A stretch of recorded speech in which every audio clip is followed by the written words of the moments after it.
Clemson will leave the ACC. That is the domino that will collapse the conference. And this is an emergency episode of Locked On Big 12. You are Locked On Big 12, your daily podcast on the Big 12 Conference, part of the Locked On Podcast Network, your team every day. Happy Tuesday, everybody. Welcome to Locked On Big 12. I'm Drake Toll from America's #1 Big 12 podcast, Locked On Big 12. Thanks for making it your first listen every single day.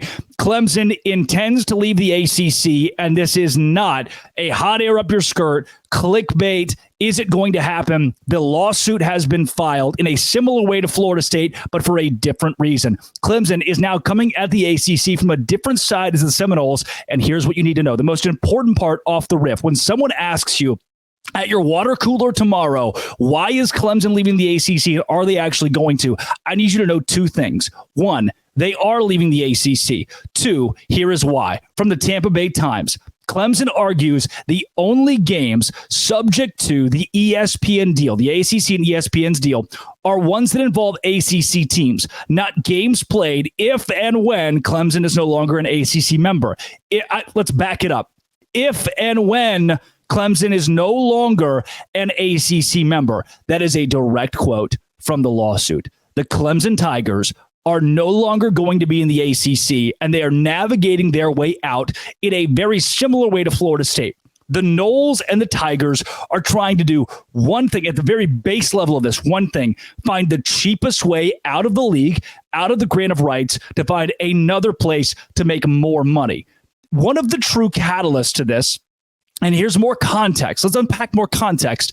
Is the College Football Playoff Committee just recently agreed that the Big Ten and the SEC should make nearly twice as much money per school than the ACC and the Big 12, completely separating the realm of college football between the two mega conferences and the ACC and Big 12. In that, Florida State and Clemson also hitched on an awful TV deal with ESPN that the network can opt out of in 2025, opt out of altogether in 2027. With all of that parlayed, Florida State looked around and said, wait a second, Northwestern's making more money than us. Clemson looked around and said, wait a second, we are not making near as much money as Vanderbilt. How does any of this make sense? When the TV deal was bad, the grant of rights itself had everyone in the conference assuming that the TV deal was locked in with ESPN through 2036. Instead, the network can opt out in 2027. That was a point of contention. Florida State's attacked that. Clemson said, hey, you attack that. You go sue over there. We'll come sue over here and say that when we're not playing in the ACC, we don't have, like, they don't have the rights to this. We don't have to give our property to ESPN or the ACC. We need to go somewhere else. And if the College Football Playoff Committee has already told us by holding out Florida State out of the college football playoff as an undefeated team last year, if they've already told us we're going to pay you an excruciatingly small amount of money compared to other big conferences, Clemson believes that its brand is too big to sit and wither away in the ACC. Why does this mean that conference will collapse? That's simple. UNC's not going to sit around and wait. Miami's not going to sit around and wait. There are schools in the league that have said, look, at this point, it is best for us to look elsewhere. We're going to let the big brands lead the way, like Florida State. We're going to let the big brands like Clemson go. What's wild is the battle lines have started to form. This is more from TampaBay.com. Virginia President Jim Ryan said 5 other ACC leaders, this is nuts, agreed in December to preemptively sue Florida State, Virginia Tech, Syracuse, Duke, Wake Forest, and Boston College. Where all of those schools kind of fit into a category, Virginia Tech being an outlier, is that they are not power brands in the ACC. So they kind of hitched their wagon and said, you know what? Nah, I guess we'll sue Florida State with the ACC and hope that everybody stays together. So Virginia Tech is now a catalyst in keeping the ACC as one. But when that's the little guys that are actually coming together to agree to sue Florida State, I'm not sure they have enough power. Tampa Bay Times goes on to say that through an open records request, showed that 5 other schools approved the special meeting in January to formalize the suit. Miami, Louisville, Pitt, Georgia Tech, and SMU. So that other schools left over in the ACC were coming together to say, hey, if we all band and sue Florida State back, what if we can maybe keep this ship humming? Now with Clemson's intent to leave, with Florida State's intent to leave, I do not believe that North Carolina, that Virginia, that Miami, that even Virginia Tech and Louisville with their footprint will sit around and wait. Those schools are looking elsewhere, and conferences are looking for those schools. The big thing, and this was huge, when the ACC decided to add Cal, Stanford, and SMU, that was a complete desperation move. The reason why is the contract they have with ESPN says if you stay at 15 teams, we won't rework your deal. So then the ACC thought, well, if we start losing schools, we're at 15 right now. If we start losing schools, we're going to need some backup schools in here so we can backfill and not have our contract cut. By the way, it's already a pitiful contract. Each of these schools making way less than even the Big 12. So with that in mind, when those three schools came to backfill the ACC, that was a prime time, the great segue for Florida State to go, what are we doing in this conference where we can't make it to the college football playoff, where we're making dramatically less money than the Big 12, the SEC, and the Big 10? And what are we doing in this conference when we can make so much more and have a brand that belongs elsewhere and don't have to play SMU, who has limped into this league for free? And when Florida State said that, UNC and Clemson and Miami and NC State said, you know what? They've kind of got a point. In this point of the juncture, Syracuse and Boston College and Wake Forest, I understand why they're fighting all of this as much as possible. And I know I'm throwing a lot of things at you right here, but this is the business side of what's going on in college football. Clemson is leaving behind Florida State, and teams like Syracuse and Boston College are going to get left behind. They're trying on the ACC side to fight this as much as possible. And it seems like even Virginia Tech might kind of be piggybacking to say, hey, wait a second, could we maybe save this league?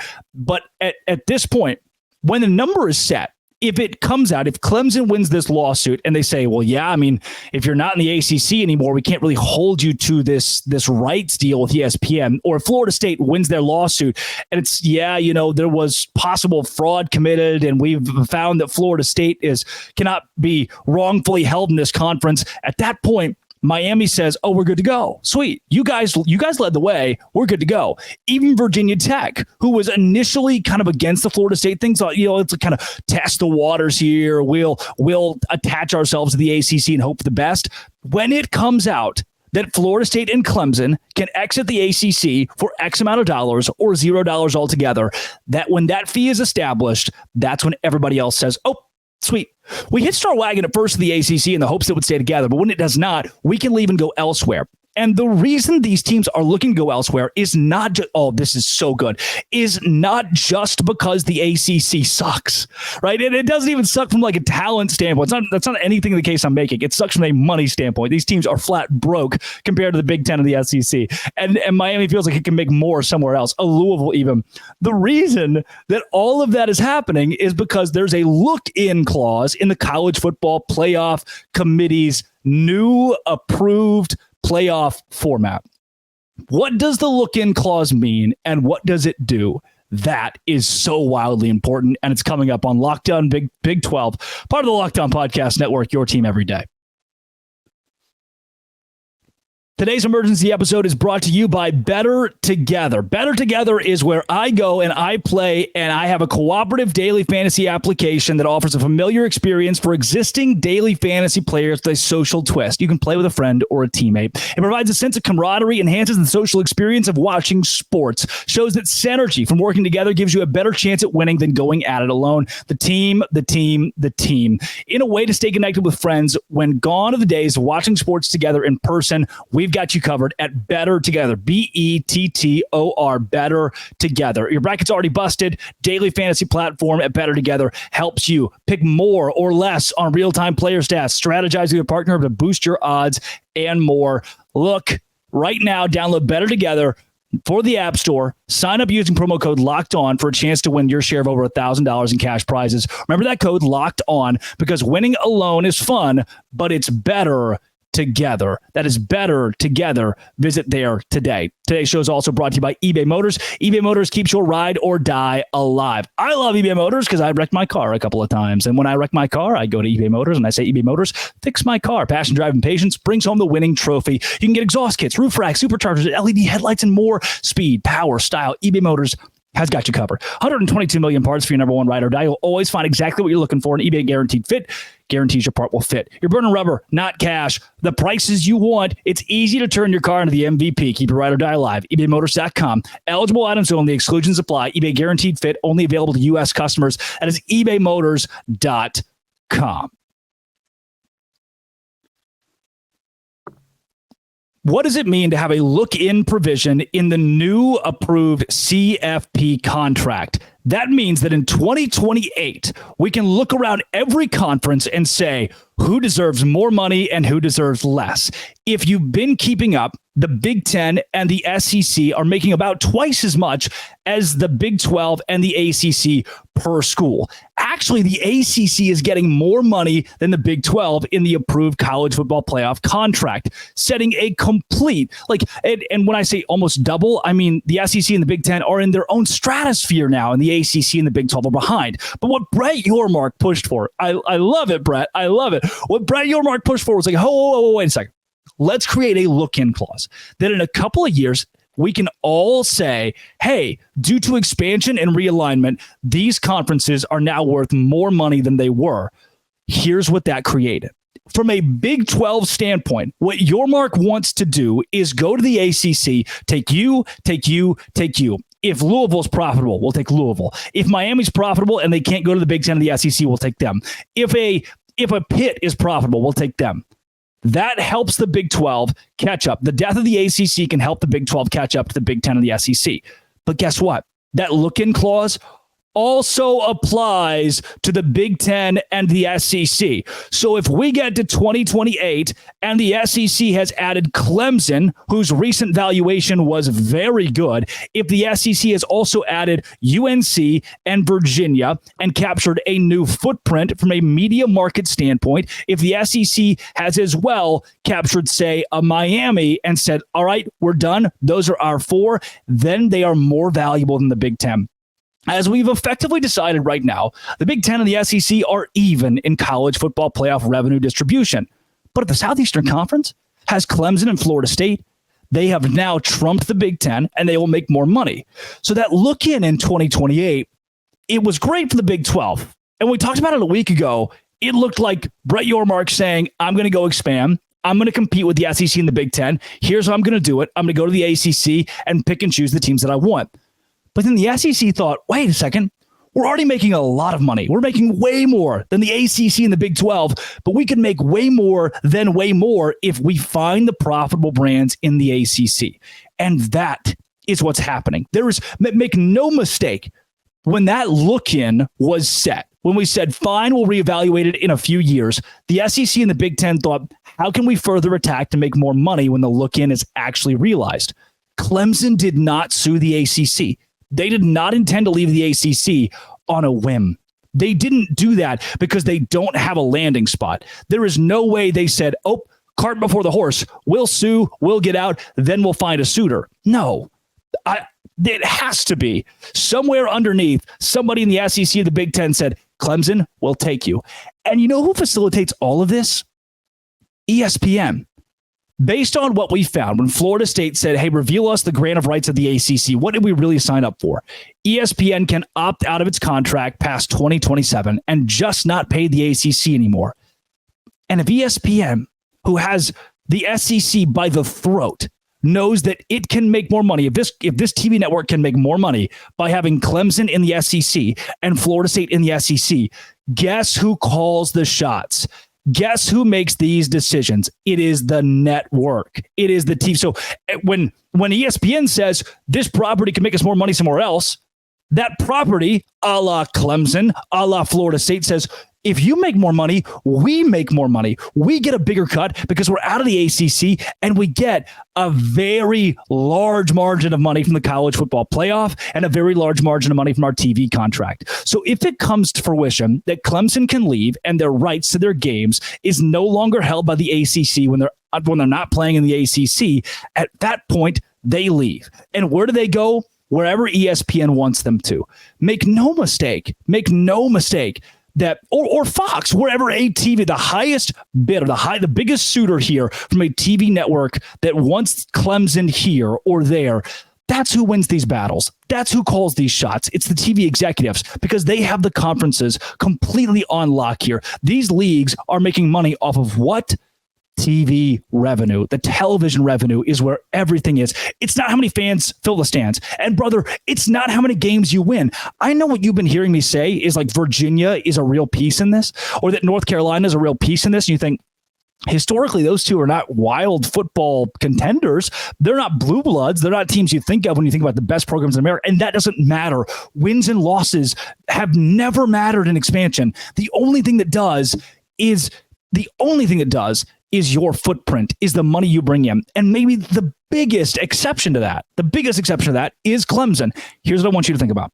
And this is why I think the Big 12 can stay alive. And the point that I'm going to make in the final segment of this show is the Big 12's best expansion shake starts in the state of Kentucky. Louisville. Louisville makes an absurd amount. They're not the flagship program of Kentucky. They make an absurd amount of money in their athletics program. They are historically a better brand altogether from a financial aspect, athletically, than Clemson. And you're going, oh, that doesn't make any sense. No chance. It's not true. No. Hear me out. Clemson was nobody 15 years ago. We didn't care. Had Clemson left the ACC 15 years ago, we were all sat and laughed. We're like, what are you doing? You have no power here. You're a founding member of the conference, sure, but nobody really cares about you. Then they spent 10 years winning. Then they rattled off a couple national championships. They had the college football playoff valuation recently that said Clemson is a profitable school. That's what Clemson won their way to the brand they have. Again, 15 years ago, we didn't really care. What if Louisville wins its way? Because I think if Louisville spent a 10-year stretch where they won 2 national championships and they did what Clemson has done, they'd be even bigger than Clemson. And they're on the table. They're on the table for the Big 12 to stay alive. And my hope is that ESPN sees that and sees profit in it. On Locked On Big 12, part of the Locked On Podcast Network, your team every day. Today's show is brought to you by Nissan. If you want to drive like me, drive a Nissan. I literally drive a Nissan. It's sitting outside of my house right now, my old Nissan Maxima. Or today, you can get a Nissan Armada, which I also like. Speaking of that Armada, the Yukon Huskies can only be described as an Armada. The top-seeded team is a hardcore squad that gets the job done. It's no wonder they landed the top overall seed. They're one of the favorites to win it, despite 4 of the Power 6 conference champions standing in their way in the East region. The Armada is the same dang way, hardcore as it gets. Take the Nissan Rogue, Nissan Pathfinder, or Nissan Armada and go find your next big adventure at shopnissanusa.com. It is shopnissanusa.com to put yourself in an Armada. Drive a Nissan, drive like me at nissanusa.com. Can the Big 12 capitalize off Clemson suing the ACC? Clemson and Florida State both intend to leave the conference. They're going to leave the conference. I'll read it to you one more time. The quote here from the Tampa Bay Times is Clemson in the lawsuit says, the only games subject to the ESPN deal are ones that involve ACC teams, not games played if and when Clemson is no longer an ACC member. If and when is right there. That's what it is. They're leaving. What can the Big 12 do to capitalize off of that? Clemson has a suitor. Their valuation is great. They're a rich school. Conferences want them. It's not going to be the Big 12 that gets Clemson. Part of that is frustrating for me. And here is why. If Louisville comes to the Big 12, which I think is a legitimate path here, I could see Virginia Tech also being there as we've slowly waded through this. Their footprint doesn't seem to be as extreme as North Carolina or especially Clemson and Florida State. But let's circle Louisville for now. If Louisville goes on a 10-year stretch where they win 2 national championships, if Louisville does what Clemson has done the last 10 years, and Louisville's a Big 12 program, they become what Clemson is. I can't say it enough. 15 years ago, we just didn't care that much about Clemson. We didn't. And right now, from an athletic revenue standpoint, you might not think of Louisville as a juggernaut, but they can be. What could Pitt be? A market standpoint, Louisville, 1.5 million people. Pitt, Oh my gosh. They have the whole Steelers there, one of the greatest brands in all of professional sports. I was walking through a mall in Georgia the other day, Steelers jerseys everywhere. Let's go to Pittsburgh. Let's go to Louisville. Let's go to North Carolina. If UNC somehow in this deal, if that footprint or Virginia's footprint is left off the table and the Big 12 can strike, Virginia Tech has another very good athletic program. Their university as a whole, a bit in shambles. Athletically, if they have a 10-year stretch like Clemson, which 10, 15 years ago, they weren't even comparable. Virginia Tech was way better than Clemson. If they have a 10-year stretch like Dabo Swinney has had, Virginia Tech becomes a power. Louisville becomes a power. Pitt becomes a power. And then a UNC with a Jordan Brand, that is what the Big 12 is looking at here. When Brett Yormark said a week ago, hey, can we add a look-in? He was fighting for a look-in clause in the college football playoff. In 2028, can we reevaluate all the conferences? And if we've expanded, if we've realigned, and we have better teams and a more profitable approach, if we can bring you more money to the CFP, you will give us that more money. CFP said yes immediately. The SEC and the Big Ten says we can take advantage of the look-in, but the Big 12 isn't going to stop. It doesn't mean the Big 12 is going to stop. Whatever the SEC finds profitable, they're going to do. If that's adding Clemson, they're going to add Clemson, and that's going to create a bigger gap between the SEC and the Big 12. But it's going to create a bigger gap between the SEC and the Big 10 as well.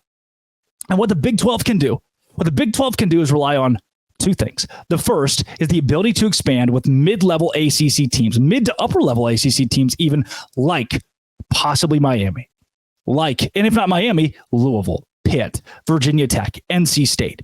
Those squads can anchor the Big 12 and make it a conference that when the ACC is gone can pull more revenue in 2028 in the look-in clause. And there are three big leagues, the SEC, the Big 10, and the Big 12. That's what I predict is going to happen. The second thing that bodes well for your conference, if you are the Big 12, is there is no dead weight. Look at schools that you've just added, like Central Florida, UCF, and what they can do in Orlando if they have 10 years and a couple national championships. Talk about teams that could become a Clemson, that could win their way to college football prominence. Deion Sanders in Colorado, a money machine, a TV machine just came to your league. Utah, back-to-back Pac-12 championships. The Arizona footprint that you just got with both of those schools. Talk about BYU, a flagship university for the fastest growing faith in the world. And you're going to tell me that conference is going to die? There are pieces, new pieces, that aren't just, we had to backfill. The ACC backfilled with Cal, Stanford, and SMU. Those were additions to just try to keep some contracts in place.